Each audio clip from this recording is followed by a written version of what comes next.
आज हम पढ़ेंगे भोजन के विभिन्न घटकों द्वारा प्राप्त होने वाली ऊर्जा। ठीक है, तो हर बात को हम पॉइंट वाइज यहाँ पढ़ने वाले हैं। मैंने पॉइंट्स को देखिए एरो से प्रदर्शित किया हुआ है।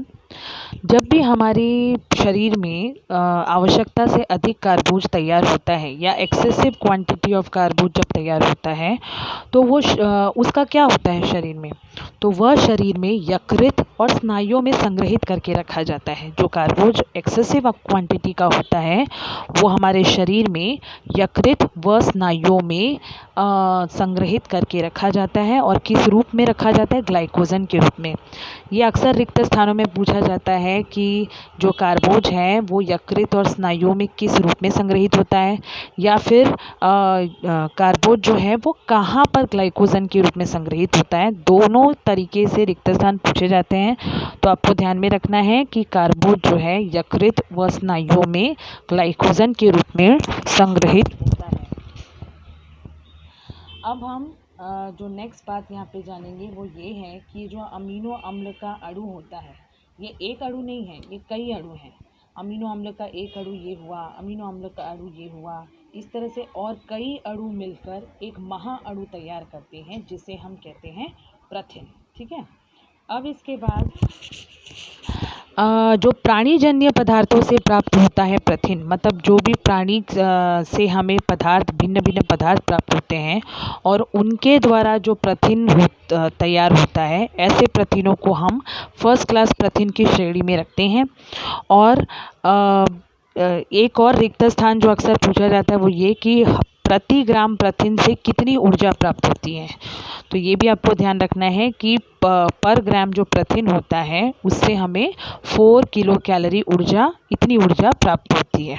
ठीक है, अब आगे बात करेंगे प्रथिनों का जब भी पाचन होता है, जब हम प्रथिन इनटेक करते हैं यानी हमारे शरीर में हम प्रथिन लेते हैं तो प्रथिनों का क्या होता है? पाचन होता है। प्रथिनों का पाचन होने के बाद प्रथिन अमीनो अम्ल में कन्वर्ट होते हैं। याद होगा आपको प्रथिन की जब हमने डेफिनेशन देखी थी तो अमीनो अम्ल के कई अणु मिलकर महाअणु तैयार कर रहे थे और जिससे प्रथिन बन रहा था। तो वैसे ही जब हम प्रथिन अपने शरीर में इंटेक करते हैं तब भी ये प्रथिन किस में कन्वर्ट होता है? फिर से अमीनो अम्ल में कन्वर्ट हो जाता है और उसके बाद वो शरीर में अवशोषित होता है। ठीक है, अब रक्त द्वारा जब जैसे ही एब्जॉर्ब होता है, तो कहाँ एब्जॉर्ब होता है? आपके ब्लड में एब्जॉर्ब होता है, आपके रक्त में एब्जॉर्ब होता है। तो ये ब्लड में एब्जॉर्ब होने के बाद ये रक्त के ही द्वारा सभी अंग कहो या प्रत्येक अंग कहो, प्रत्येक अंग और कोशिका तक ये ब्लड के द्वारा पहुंचाया जाता है। क्या? अमीनो अम्ल। कहाँ से तैयार हुआ? प्रथिनों के पाचन से तैयार हुआ। आई बात समझ में? अब जब सभी अंगों के पास और सभी कोशिकाओं के पास ये अमीनो अम्ल पहुंच जाता है तो वो लोग इस अमीनो अम्ल का क्या करते हैं? तो भिन्न अंग व भिन्न कोशिकाओं के पास जब अमीनो अम्ल पहुंचता है तो वो इन अमीनो अम्ल का उपयोग करके प्रथिन तैयार करते हैं। क्या तैयार करते हैं? प्रथिन तैयार करते हैं। अब मैंने आपको कहा था कि आपके टेक्स्ट बुक में जो पेज नंबर 16 है उसमें जो डायग्राम दिया है उसका नंबर है 2.4। वो आप ध्यान दीजिए कि किस अंग में किस तरह के प्रथिन तैयार होते हैं।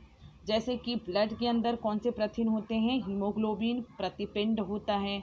त्वचा के अंदर कौन कौन से अमीनो अम्ल होते हैं? मेलानिन होता है, मेलानिन जो कि एक रंग द्रव्य है। कैरोटीन है। हड्डियों में कौन सा होता है? ऑसिन है। ये सारे जो ऑसिन, मेलानिन, हीमोग्लोबिन, एक्टिन, ये संप्रेरक, इंसुलिन और ट्रिप्सिन, ये सारे के सारे क्या हैं? अमीनो अम्ल हैं और उन अलग अलग भागों में पाए जाते हैं। और ये अमीनो अम्ल कैसे तैयार होते हैं? जब हम प्रोटीन खाते हैं। तो बच्चों आपको समझ में आया कि प्रोटीन खाना कितना आवश्यक है। तो प्रोटीन इंटेक अपने फूड में अवश्य करें।